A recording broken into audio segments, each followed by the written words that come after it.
L'orientation de l'enfant à la souche, à la sortie du ventre, avant les 6 premiers mois, qu'est-ce que toi tu en penses? Comment, quel est le conseil que tu peux donner? Véritablement ta réflexion dessus. C'est assez important. L'enfant aimait bouger quand le générique de la chanson d'une télévision nationale passait. Très important. Parce que à ce moment-là, j'étais toujours assise à cette heure-là devant la télé, dans le 20h de la CATV. Oui. L'enfant avait commencé à encaisser, à enregistrer ça. Ce qui fait que quand l'enfant est né, quand l'enfant se met à pleurer et que ce générique passe, l'enfant se tait. Et il tend l'oreille. Parce qu'il a l'habitude de l'écouter. C'est pour cela que je dis, quand tu as parlé d'orientation, moi je dis la relance, le bac, c'est bien, comme l'architecte l'a dit, mais comme ma soeur l'a dit ici, et toi l'a dit plus bas, parfois l'enfant arrive au bac, il ne sait même pas ce qu'il veut. Oui. Parce que les données ont été biaisées dès le départ. Les données ont été biaisées parce qu'on s'est dit que non, on l'envoie à l'école, on ne l'a pas observé. Parce que je vais te dire quelque chose, chaque enfant vient au monde avec un génie. Oui. Tous les enfants n'ont pas le même génie. Je pense que l'architecte est d'accord avec moi que tous les enfants n'ont pas les mêmes atouts. Même dans une salle de classe. Il y a des enfants qui sont faibles en mathématiques, d'autres très forts, d'autres sont manuels, d'autres sont plutôt gestuels, d'autres sont peut-être plus oraux. Je ne sais pas si on dit oral. Donc ça dépend. C'est aux parents. C'est aux parents de regarder. Tu comprends un peu? Oui. D'observer et de regarder le message que l'enfant renvoie.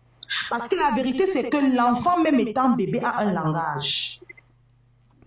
Sa façon de pleurer, sa façon de manger. Voilà, sa façon sa façon de se tortiller, la façon de se tenir.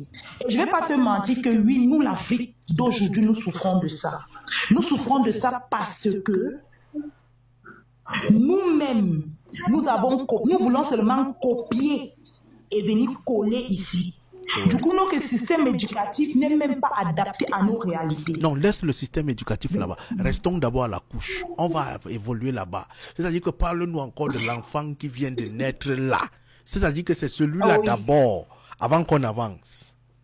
Là-bas, là, on va évoluer. Parce que là-bas, j'ai souvent l'habitude de dire qu'il y a le cerveau non parlant, il y a le cerveau parlant. Et il y a le cerveau exécutant. Là, je parle d'un cerveau non parlant.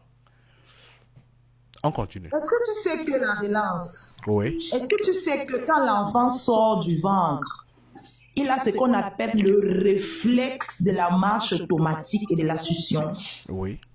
Ça veut dire que tu n'as pas besoin d'apprendre à ton enfant comment il doit tirer le lait parce que déjà dans le ventre, il a commencé à développer ce réflexe-là.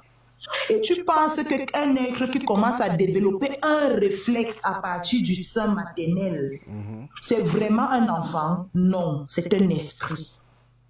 C'est un peu, comment je peux dire, c'est un peu gros chouchou de dire que c'est un enfant. Mais on a à main un livre ouvert qui vous renvoie un message. Des informations cachées. Exactement. Parce que quand vous mettez l'enfant debout, quand il vient même de sortir du ventre de sa mère, il soulève les pieds. Il fait un pas en avant. On appelle ça généralement le texte d'Agar. C'est comme ça qu'on appelle ça. On lui tend quelque chose, un objet, et on attend qu'il saisisse. Si l'enfant ne passe pas son texte d'Agar, ça veut dire que cet enfant est né avec des anomalies. Et le texte d'Agar va de 0 à 10.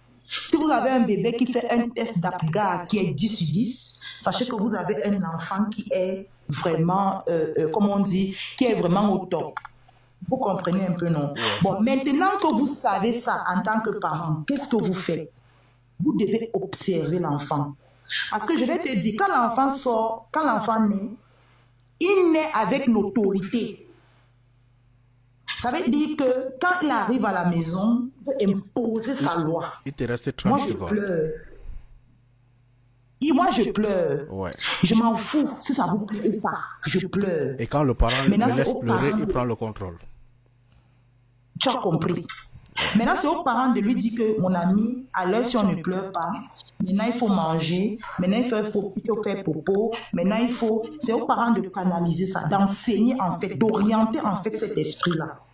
Ok. Vous comprenez, non? On garde d'abord sa Voilà. fleur. Je vais m'arrêter là. On va avec l'architecte. Peut-être il a même l'architecture des enfants. On peut pas